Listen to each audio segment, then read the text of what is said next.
केरलम बदलाव का संदेश दे रहा है। पालक्काड ये बता रहा है केरलम का मोड़ अब एक मूवमेंट बन चुका है। अब केरलम के युवाओं का विश्वास है बीजेपी और एनडीए।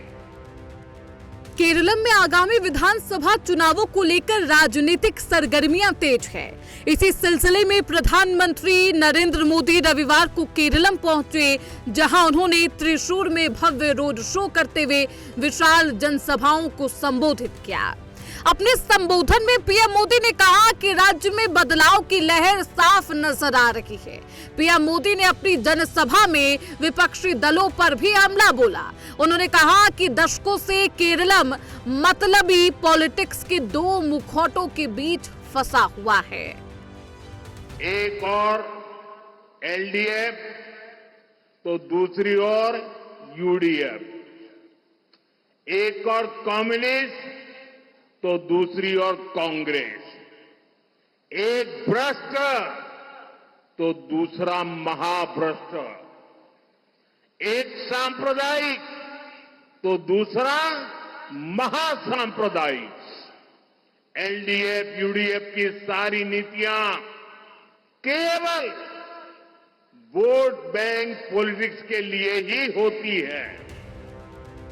पीएम मोदी ने कहा कि केरलम में बदलाव जनता के आशीर्वाद, भाजपा कार्यकर्ताओं के अथक प्रयासों और उनके बलिदानों के कारण होगा।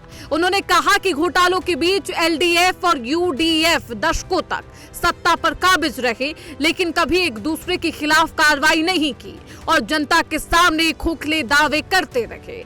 उन्होंने कहा कि एलडीएफ और यूडीएफ दोनों ने स्वीकार किया कि विधानसभा चुनाव में भाजपा ए टीम है। पीएम मोदी ने लोगों से दोनों दलों से सावधान रहने की अपील की।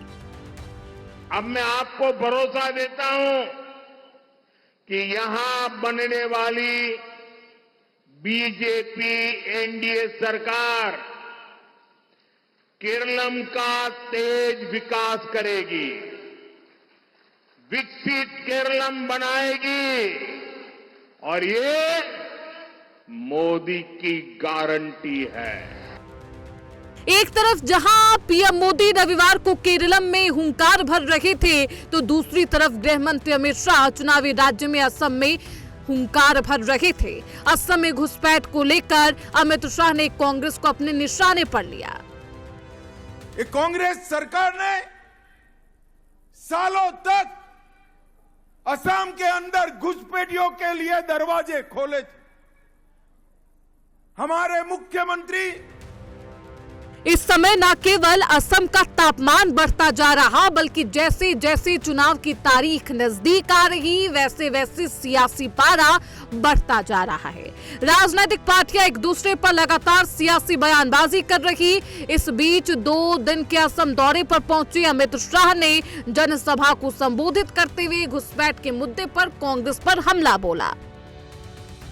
कांग्रेस सरकार ने सालों तक असम के अंदर घुसपैठियों के लिए दरवाजे खोले थे। हमारे मुख्यमंत्री हेमंत बिस्वा शर्मा ने असम की सीमाएं घुसपैठियों के लिए बंद कर दी है, बंद कर दी। 1,25,000 एकड़ भूमि जो अनधिकृत रूप से घुसपैठियों ने कब्जाई थी, वो भूमि को वापस लेकर वहां श्रीमंत शंकर देव के जन्म स्थान पर भव्य सत्र बनाने का काम हेमंत बिस्वा शर्मा ने। गृह मंत्री ने असम वासियों को कांग्रेस के वो दिन भी याद दिलाए जब असम में कांग्रेस की सत्ता हुआ करती थी। गृह मंत्री ने कहा कि कांग्रेस ने अपनी सरकार में पूरे असम को अशांत क्षेत्र बनाया हुआ था। ये पूरे असम को 80 के दशक से कांग्रेस ने अशांत क्षेत्र बनाया हुआ। पूरे असम में बम धमाके, गोलियां, उग्रवादियों के नरसंहार, इससे आसाम तबाह हो। 2 दिन के दौरे पर पहुंचे अमित शाह ने घुसपैठ को लेकर कांग्रेस सरकार की नाकामियों को जनता को याद दिलाया। साथ ही बीजेपी की सरकार ने इन 10 सालों में कैसे असम की तस्वीर बदली वो भी जनता के सामने रखा। साथ ही असम में एक बार फिर जनता का साथ भी मांगा। Bureau report, prime news.